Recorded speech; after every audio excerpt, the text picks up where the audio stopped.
देख लिए ना आजकल स्टेज शो के नाम पे क्या क्या हो रहा है। मुझे तो गुस्सा उन लोग पे आता है जो ये लोग को बुलाते हैं और बुलाने के बाद ये लोग से अच्छे से प्रोग्राम नहीं करवा पाते हैं। अगर ये लोग प्रोग्राम नहीं करते हैं तो ये लोग को पैसा काट के और पेड़ के भेजना चाहिए उधर से कि तुम लोग प्रोग्राम नहीं करोगे, खाली विवाद करोगे, डांस वांस नहीं करोगे।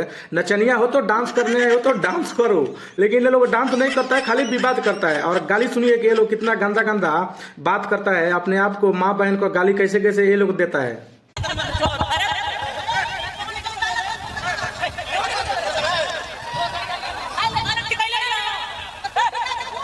मैं ऐसा सैकड़ों वीडियो दिखा सकता हूँ जैसे डेली ये लोग विवाद करता है और अपने माँ बहन को गाली देता है। कोई इसको माँ बहन को गाली देगा तो कोई उसको माँ बहन को गाली देगा। ऐसा ही चल रहा है आजकल स्टेज शो पे।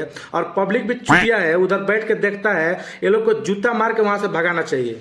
आप लोग मुझे भी सपोर्ट कीजिए ताकि ऐसे ऐसे ग्रोसरी वालों को मैं पेलता रहूं। आप लोग सपोर्ट करेंगे तो मैं ये लोग को बहुत पेलूंगा, वो भी अच्छा तरीका से पेलूंगा। तो आप लोग मेरे को बहुत अच्छा से सपोर्ट कीजिए।